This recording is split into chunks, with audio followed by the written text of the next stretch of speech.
السلام عليكم ورحمة الله وبركاته. الحمد لله رب العالمين والصلاة والسلام على رسوله الأمين أما بعد. Louange à Allah, Seigneur de l'univers, et que la prière et la paix soient sur son honnête messager.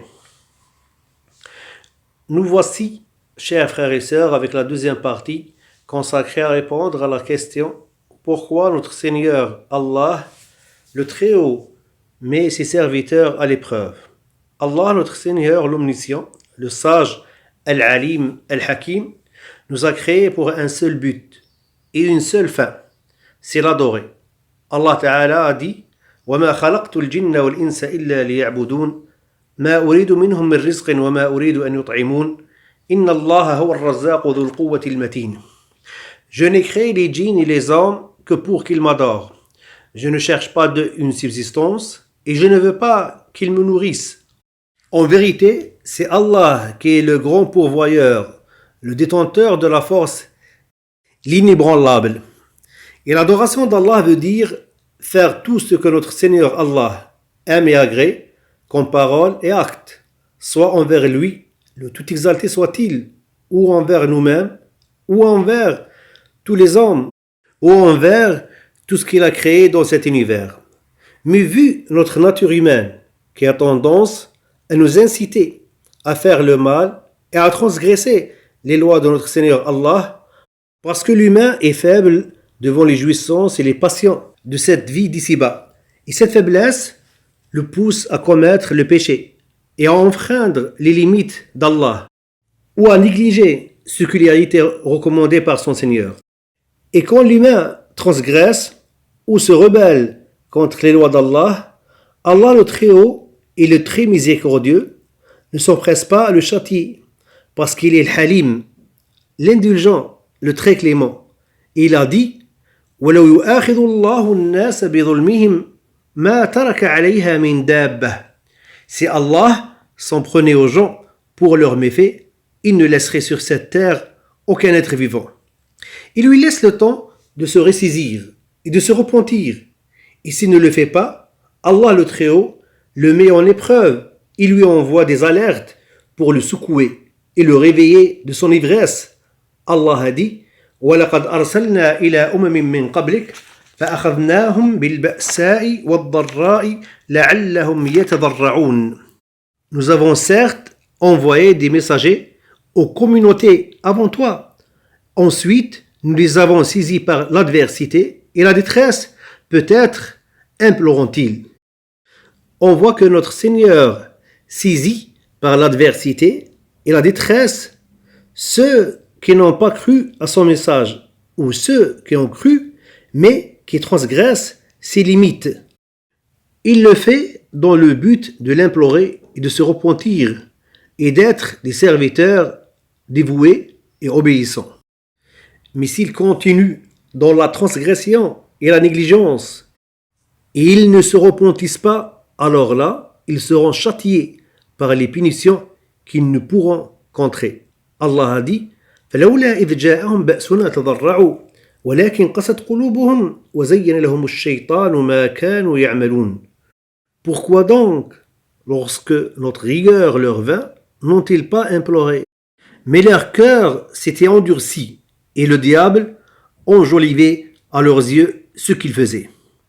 Au lieu de saisir ces épreuves d'adversité et de détresse, de pandémie et de pauvreté, d'insécurité, de maladie, de guerre, d'instabilité, pour reprendre une nouvelle relation saine avec leur Seigneur, ils s'enfoncèrent dans la perdition.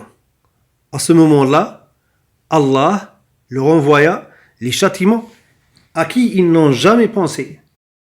Allah a dit فَأَخَذْنَاهُمْ بَغْتَةً فَإِذَا هُمْ مُبْلِسُونَ فَقُطِعَ دَابِرُ الْقَوْمِ الَّذِينَ ظَلَمُوا وَالْحَمْدُ لِلَّهِ رَبِّ الْعَالَمِينَ. Nous les saisîmes soudain et les voilà désespérés. Ainsi fut exterminé le dernier reste de ces injustes. Et louange à Allah, Seigneur de l'univers. Et si les gens se repentent et reprennent la voie de leur Seigneur Allah, ils vivront en paix. Il a dit وما نرسل المرسلين إلا مبشرين ومنذرين فمن آمن وأصلح فلا خوف عليهم ولا هم يحزنون والذين كفروا وكذبوا بآياتنا يمسهم العذاب بما كانوا يفسقون. Nous envoyons les messagers comme annonciateurs et avertisseurs. Ceux qui croient donc et se réforment, nulle crainte sur eux, et ils ne seront point affligés. Et ceux qui traitent de mensonges nos preuves, le châtiment les touchera à cause de leur perversité. Le salut de toute l'humanité ne se fera qu'en retournant vers le but de notre création, adorer Allah avec le vrai sens large de l'adoration, qui veut dire faire ce que notre Seigneur Allah, le Très-Haut, aime et agrée comme acte et parole, où qu'on soit et avec n'importe qui on sera. Le Très-Haut a dit فَفِرُّوا إِلَى اللَّهِ إِنِّي لَكُمْ مِنْهُ نَذِيرٌ مُبِينٌ. Fuis donc vers Allah. Moi je suis pour vous, de sa part, un avertisseur explicite.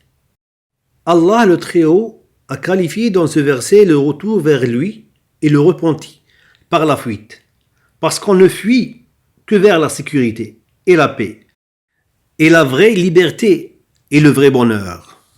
Fuir vers Allah, de ce qu'il déteste vers ce qu'il aime et adore. Fuir de l'ignorance vers le savoir et la connaissance. Fuir de la mécréance à la foi. Fuir de l'idolâtrie et l'association à l'unicité d'Allah. Fuir de la transgression vers l'obéissance. Fuir de l'insouciance vers l'invocation d'Allah. Tout ce que notre Seigneur nous prédestine a une finalité et un but, que ce soit dans le bien ou dans le mal. Les sages d'entre nous vont extraire ces sagesses et ces buts et vont exploiter ces situations d'épreuve pour connaître mieux leur Seigneur et se rapprocher plus de lui. ربنا ظلمنا أنفسنا وإن لم تغفر لنا وترحمنا لنكونن من الخاسرين ربنا اغفر لنا ذنوبنا وإسرافنا في أمرنا وارحم ضعفنا واجبر كسرنا ولا تسلط علينا بذنوبنا من لا يخافك ولا يرحمنا اللهم ردنا إلى دينك ردا جميلا اللهم إنا نعوذ بك من جهد البلاء ودرك الشقاء وسوء القضاء وشماتة الأعداء وصلى الله وسلم على نبينا محمد وعلى آله وصحبه تسليما كثيرا والحمد لله أولا وآخرا والسلام عليكم ورحمة الله وبركاته.